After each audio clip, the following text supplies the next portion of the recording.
और आज से झारखंड विधानसभा का शीतकालीन सत्र शुरू हो रहा है। 23 दिसंबर तक चलने वाला ये सत्र काफी हंगामेदार हो सकता है। साहिबगंज में रबिका हत्याकांड, नियोजन नीति, अवैध माइनिंग सहित कई मुद्दों पर सदन में विपक्ष हंगामा कर सकता है और इन मुद्दों पर सरकार को घेरने की तैयारी में पूरी तरीके से विपक्ष जुटा हुआ भी है। शीतकालीन सत्र के पहले दिन शोक प्रकाश कर दिवंगत को श्रद्धांजलि दी जाएगी। 20 दिसंबर को वित्तीय वर्ष 2022-23 का दूसरा अनुपूरक बजट पेश किया जाएगा। इसके साथ ही प्रश्नकाल का भी आयोजन होना है। 21 दिसंबर को दूसरे अनुपूरक बजट पर चर्चा होगी। 22 दिसंबर को प्रश्नकाल के अलावा राजकीय विधेयक और अन्य राजकीय कार्य सदन में होंगे। 23 दिसंबर को प्रश्नकाल के बाद सदस्य गैर सरकारी संकल्प लाएंगे। यह सरकार राज्य के अंदर काम कर रही है तो स्वाभाविक रूप से मुद्दे ही मुद्दे हैं। अभी आपने हाल में देखा होगा कि साहिबगंज बड़ा सुर्खियों में है। तब सिर्फ देश बल्कि विदेश में भी साहिबगंज सुर्खियों में है, इसलिए कि चाहे वो खनन घोटाला हो, चाहे ईडी की कार्रवाई हो, चाहे अभी हाल में 2 दिन पहले वहाँ पर लव जिहाद में 100 के कई टुकड़े करके और फेंके गए हैं। एक पहाड़िया जनजाति की लड़की, एक तरफ हमारे मुख्यमंत्री जी ये जो सरकार है वो कहती है कि अबुआ राज है। ये अबुआ राज में आदिवासियों के साथ बलात्कार, हत्या ये आम बात हो गई है। और इसी बीच रांची से बड़ी खबर आपको बता दें, यहां बीजेपी विधायकों का धरना जारी है। विधानसभा गेट पर बीजेपी विधायक धरना दे रहे हैं। रबिका हत्याकांड को लेकर बीजेपी विधायकों की तरफ से विरोध जताया जा रहा है। आरोपी को फांसी देने की मांग की जा रही है। आरोपी दिलदार अंसारी को फांसी देने की मांग की जा रही है बीजेपी की तरफ से। आपको बता दें कि आज विधानसभा शीतकालीन का पहला दिन है और आज पहले दिन ही बीजेपी की तरफ से जमकर हंगामा किया जा रहा है। विधानसभा गेट पर अभी बीजेपी विधायकों की मौजूदगी है, जहां पर वो धरना दे रहे हैं। उन सभी की मांग है रबिका हत्याकांड पर जो विरोध चल रहा है, आरोपी को फांसी देने की मांग की जा रही है। अविनाश कुमार हमारे सहयोगी अधिक जानकारी के साथ लाइव जुड़े हुए, सीधे उनका रुख कर लेते हैं। अविनाश, फिलहाल वहां पर क्या कुछ चल रहा है? जाहिर सी बात है कई सारे मुद्दे हैं और उन मुद्दों को लेकर आज सरकार को घेरा जाएगा। देखिए, विधानसभा सत्र का आज पहला दिन है और शीतकालीन सत्र के इस पहले दिन में अगर आप तस्वीर देखें कि किस तरह से जो बीजेपी के विधायक हैं वो लगातार यहाँ प्रदर्शन कर रहे हैं। रबिका जो हत्याकांड है, रबिका पहाड़िया जिनके साथ ये घटना घटी है, उस घटना को लेकर फांसी की सजा की बात हो रही है और ये जितने भी तमाम विधायक हैं यहाँ आप देख सकते हैं कि किस तरह से उनके द्वारा ये विरोध प्रदर्शन यहाँ किया जा रहा है। उसमें चाहे वो बीजेपी की महिला विधायकों की बात करें या अगर हम दूसरे विधायकों की बात करें, ये सब तमाम विधायक हैं। हम महिलाओं को सुरक्षा देंगे, हम महिलाओं को सम्मान देंगे, इस राज्य में भ्रष्टाचार मुक्त करेंगे। देख रहे हैं लगातार किस तरह से इस राज्य में भ्रष्टाचार बढ़ी हुई है। आज हमारी इस राज्य की बेटी बहन कितना असुरक्षित है और लगातार इस तरह से घटना घट रही है। इसका हम लोग लगातार विरोध कर रहे हैं, लेकिन ये अंधी गूंगी बहरी सरकार की न आँख खुल रही है, न कान से सुनाई पड़ रहा है, न मुंह से कुछ बोल रहे हैं। आज हम लोग भयभीत हैं। इस राज्य के जो हमारे बेटी और बहन बाहर जा रही है, सुरक्षित घर लौटेगी क्या नहीं, इसका हम लोग को भय है। और ये अंधी गूंगी जन विरोधी सरकार की कोई चिंता नहीं है और ये आराम से सो रहे हैं। इसका हम लोग विरोध कर रहे हैं। जी, ये विरोध सिर्फ सदन तक रहेगा कि बाहर भी आप लोग? हम लोग बाहर भी करेंगे, बाहर भी करते हैं।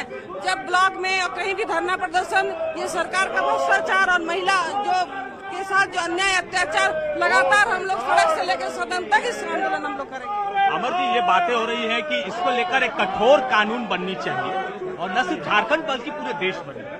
देखिए, देश के अंदर भी लव जिहाद और ये मामला है और इसको हम लोग बार बार कहते हैं, लेकिन कांग्रेस, जेएमएम, आरजेडी जितने भी गैर भाजपा दल हैं वो सारे एक सिरे से खारिज करते हैं।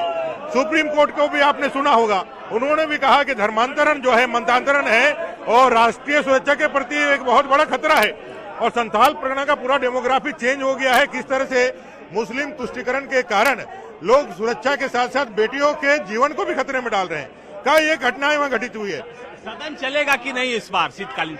देखिए, ये सदन 3.25 करोड़ झारखंड की जनता की सुरक्षा के लिए है, आदिवासी दलितों के अस्मिता के लेकर के ये सदन है। अगर यदि हमारी पहाड़ियां बेटी इस तरह से हत्या कर दी जाएगी और उन लोगों को इसी तरह से खुला छोड़ दिया जाएगा, तो इस सदन की उपयोगिता और इसके उद्देश्यों को भी हम लोग को ध्यान एक बार लेना होगा। देखिए, ये कह रहे हैं कि इसकी उपयोगिता पर भी सवाल है। थोड़ा आगे भी बढ़ लेते हैं। इधर से अगर आप देखें, एक एक कर जो विपक्ष के नेता हैं वो विरोध कर रहे हैं, दूसरी तरफ सत्ता पक्ष के भी जो विधायक हैं वो भी कुछ कह रहे हैं, वो भी सुनाते हैं आपको।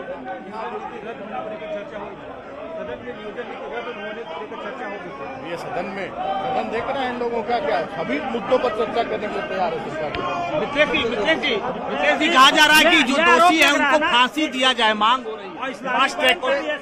अब कोर्ट भी, अब न्यायालय भी यही लोग चला ले, न्यायालय का गठन करके 2-4 विधायक बैठ जाए कुर्सी पर और सजा दे दे।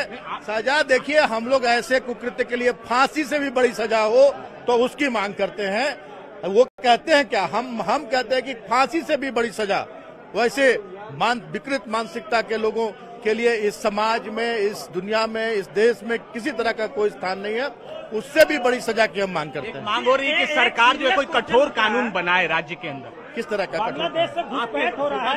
विधायक, महिला विधायक कह रहे हैं कि कठोर कानून बने कि आगे इस तरह की पुनरावृत्ति। वो कहाँ से आए थे? वो आपके श्रद्धा के हत्यारे कहाँ से आए थे?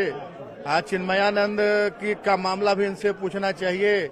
फिर उत्तराखंड के माननीय मंत्री के सुपुत्र का मामला भी पूछना चाहिए, उसका जवाब भी देना चाहिए। भारतीय जनता पार्टी के लोगों के सभी जगह हेमंत सोरेन जी की सरकार है। यहाँ पर जो भी आपराधिक घटनाएं घटती है, कठोर से कठोर कार्रवाई के लिए सरकार दृढ़ संकल्पित है। और आपने जब भी देखा कि कोई भी ऐसी घटना घटी है, हम ऐसी घटनाओं की तीव्र भर्त्सना करते हैं। ऐसी घटनाएं राज्य को कलंकित करने वाली घटनाएं हैं। ये मानसिक विकृति दर्शाती है ऐसे लोगों की। और आपने देखा कि अपराधी गिरफ्तार हुए और सजा भी निश्चित होगी।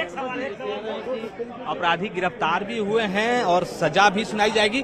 तो ये एक बार फिर से आपको दिखा दें, बाहर विधानसभा की ये तस्वीर है कि जहां जो विपक्ष के तमाम जो विधायक हैं, बीजेपी के जो विधायक हैं, उनका एक प्रदर्शन हुआ। वैसे तो अगर हम कभी भी विधानसभा सत्र की शुरुआत होती है तो पहले दिन शोक प्रस्ताव ही लाया जाता है और बाहर इस तरह के बहुत कम ही समय में ऐसा देखा गया है कि जब विरोध प्रदर्शन देखने को मिला हो। लेकिन चूंकि इस तरह की घटना घटी है झारखंड के अंदर और पूरे देश भर में इस घटना की एक चर्चा भी हो रही है, इसलिए न सिर्फ विपक्ष की अगर हम बात करें, उनके विधायक तो प्रदर्शन कर ही रहे हैं, जो सत्ता पक्ष के भी जो विधायक हैं वो भी उसके काउंटर में से बहुत सारे तथ्यों को बता रहे हैं, बहुत सारी घटनाओं का जिक्र कर रहे हैं। साथ ही ये भी कह रहे हैं कि अगर कोई फांसी से भी बड़ी कोई सजा हो तो वो भी सरकार देने के लिए यहाँ तैयार है। बिल्कुल अविनाश, और वो तस्वीरें हम देख पा रहे हैं। लेकिन जिस तरीके से मुद्दों को गरमाया जा रहा है, मुद्दों पर बातचीत हो रही है, उस हिसाब से लग रहा है कि सदन के बाहर ही सभी लोग आपस में भिड़े हुए हैं। सदन चलेगा कि नहीं चलेगा इस बार? ये बहुत बड़ा सवाल आपने कहा कि सदन चलेगा कि नहीं। नीरा जी हैं, पूर्व शिक्षा मंत्री भी हैं और बीजेपी के विधायक भी हैं। नीरा जी, ये सदन चलेगा कि नहीं अगर ऐसे महिलाओं के साथ इस तरह की घटना घटते रहेगी? देखिए, हम लोग तो सदन चलाने के लिए ही इतनी तैयारी करके आते हैं, क्योंकि हम विपक्ष के विधायक हैं। ऐसे ही हम लोगों के क्षेत्र का कोई काम नहीं हो पा रहा है, तो सदन चलता है तो लगता है कि कहीं न कहीं हम जनता के प्रश्नों को यहाँ रख सके, उसका सही जवाब मिल सके।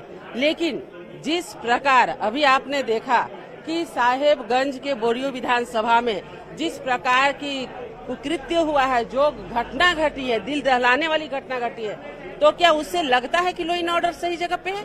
आप देख सकते हैं कि किस प्रकार लॉ एंड ऑर्डर बिल्कुल फेल है। और कहीं न कहीं आज सरकार की जो शिथिलता है, आज इनके मूक बधिर सरकार जो कि बिल्कुल नींद से सोई हुई है, आज किसी प्रकार का कोई कार्य नहीं, जिसके कारण कि आज ये स्थिति हो रही है। इसलिए हमें लगता है कि पहले तो हम जनता का सवाल रखेंगे, बाकी जो होगा सो बाद में जब जवाब मिल जाएगा तब फिर हम लोग सदन के जवाब मिलेगा तभी सदन चलेगी। ये इस वक्त बाबूलाल मरांडी पहुंचे हैं।